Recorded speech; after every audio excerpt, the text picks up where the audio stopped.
Yeah, today we do want to talk about retargeting, and we've worked with a lot of apps who have a hard time figuring out how it works, why we should use retargeting, how to measure it, and so on. So I just want to share a few things here to sort of focus on increasing LTV and increasing DAU. So just the general concept is what? Advertisers have spent a lot of UA, and that's critical. It's critical to keep doing that.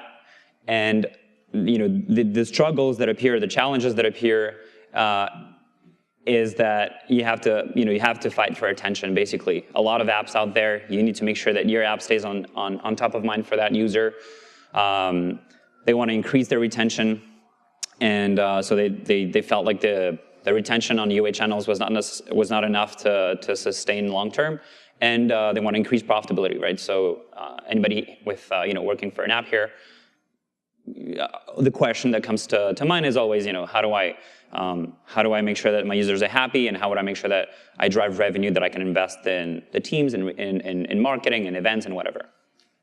So this is the general concept. So retargeting is really, let's say that there are a lot of use cases for retargeting, but they all fall close to those three use cases. So the first one is reacquisition, meaning you have churned users, and you've driven a ton of installs, and a lot of those churned users are just never coming back.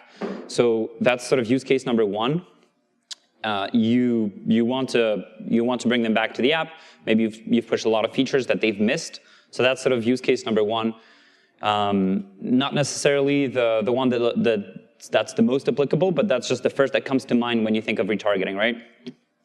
The second one is increasing app usage. So increasing app usage, maybe you target users who you want to do more, you want them to do more content view or browsing, or increasing your conversion rate from the install to a sign up, and improving the conversion rate from the install to a purchase. So just increasing that sort of that main KPI that you're trying to drive. That's use case number two. And then use case number three is just drive more revenue.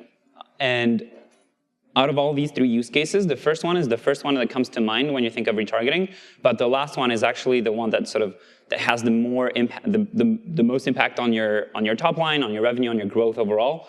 So I'm just going to focus on, obviously we have 15 minutes, and again, lunch is almost ready, so I'll just focus on the last piece, and on the revenue and how to drive that incremental revenue with retargeting. So the classic pitfall is what? Let's say you have 1 million users, and you decide to spend 100K on retargeting, and you measure the attributed revenue to that retargeting campaign, and you see 240K attributed revenue. So you calculate a ROAS of 2.4x, and you say, hey, great, I'll definitely double down on that retargeting strategy. It works well. I make a lot of money from it. Let's keep doing that.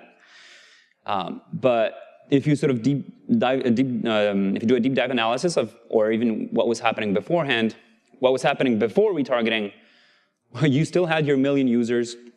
You were spending zero on retargeting, since that was before retargeting. And your last 30-day revenue was 180K overall. Let's say like the app overall. So obviously those numbers aren't exact, but it's just a way to simplify the real problem, which is return on ad spend with retargeting should be sort of treated very carefully, because you may think that you're driving incremental revenue, but in fact you just spent 100K to try to get back to get that 60K incremental. So put very simply, this is the main issue with looking at return on ad spend for retargeting campaigns, and the solution to that is pretty simple.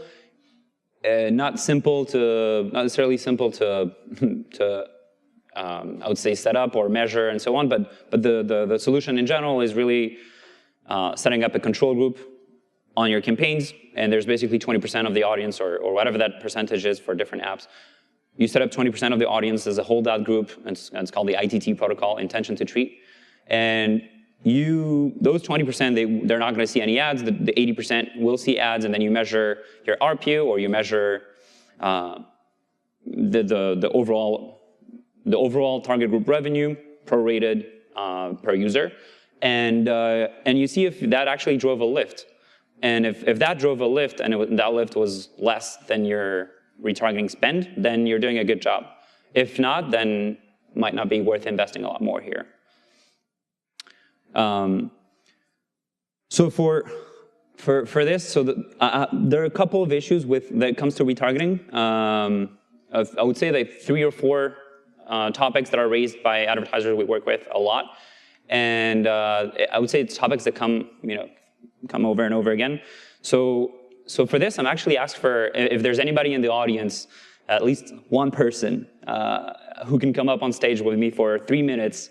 It's very simple, nothing complex. It just has to be somebody who has an app, basically, representing the app marketer. I see a hand there, so let's do it. Thank you for participating. So basically, we're going to talk about the different scenarios that we see over and over, and how to treat that properly.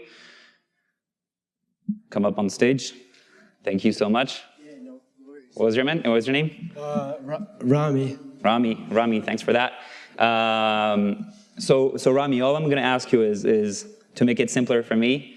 Every time there's a quote there, you just read it, and I'll reply. So you're the app marketer who wants to do retargeting with a certain strategy, and so every time there's a quote there, I just ask you. So I only wanted to target my 3 days less than users. Now, why would you want to do that, Rami? That's not. Just kidding. So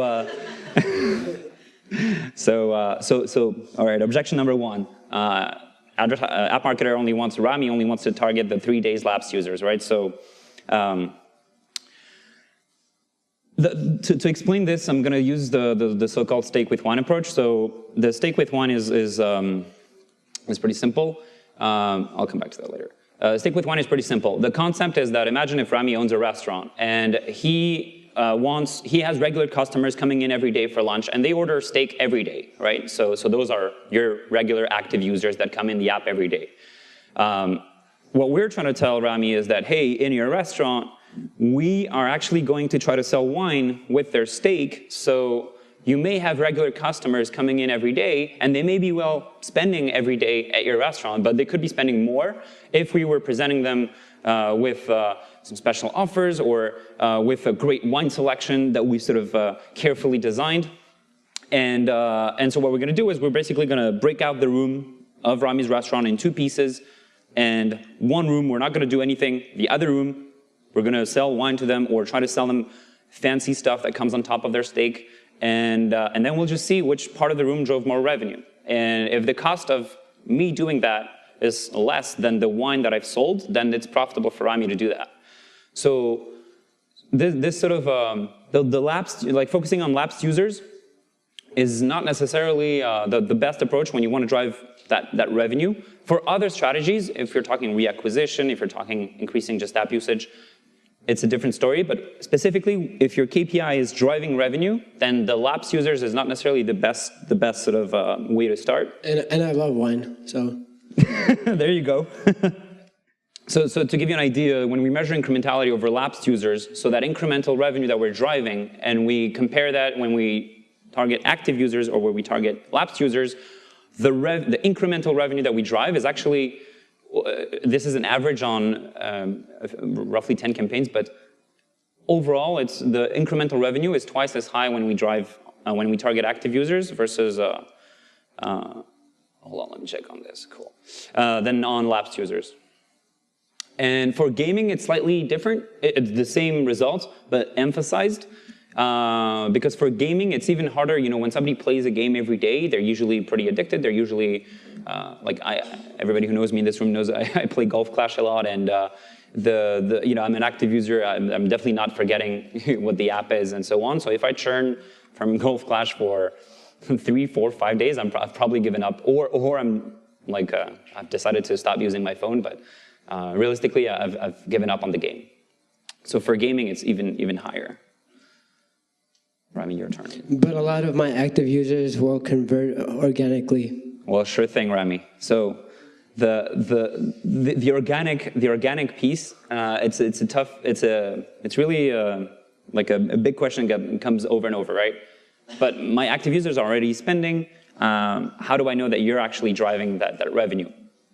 But Rami, if you remember, we talked about the incremental measurement. And so we apply what we talked about earlier, which is we measure, we hold out 20% of the audience, of the active users, and if we don't drive incremental revenue, then if that sort of retargeting strategy doesn't work, you'll see it very clearly with the incrementality.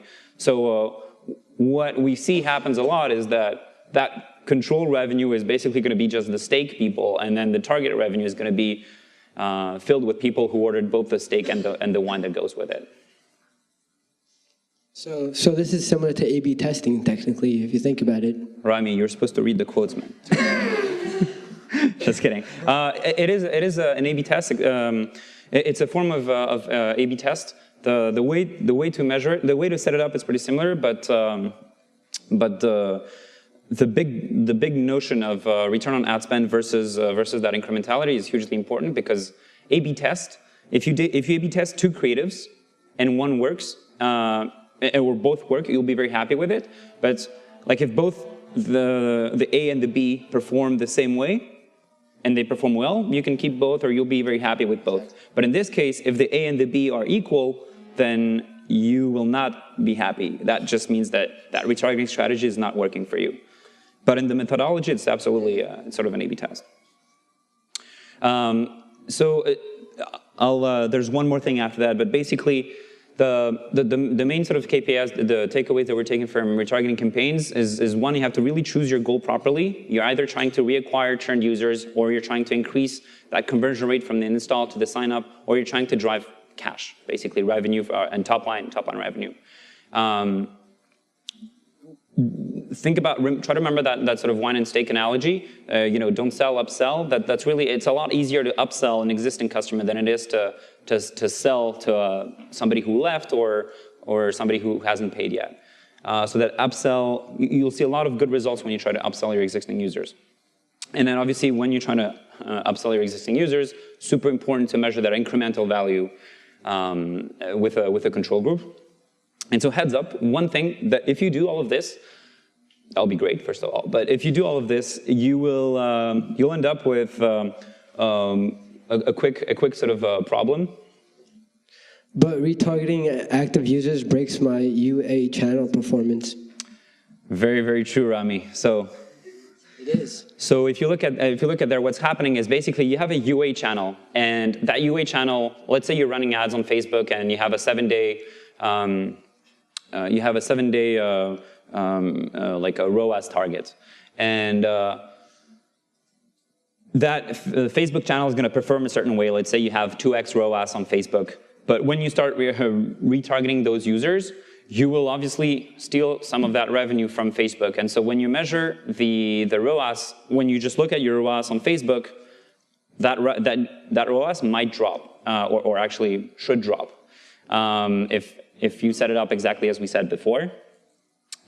So it's a case-by-case situation. You may have a custom tracking partner or a specific integration, but most of the times, this is what would happen. If you target active users, you're stealing the revenue from users who just installed the app, and that retargeting campaign is going to look great, but your UA ROAS is going to drop. So here, there are two solutions. I'm not necessarily going to talk about it now. I definitely want to make sure you guys get lunch. But the two solutions, one is internal attribution. One is treating the recent installers, not the active users, but the recent installers a little bit differently.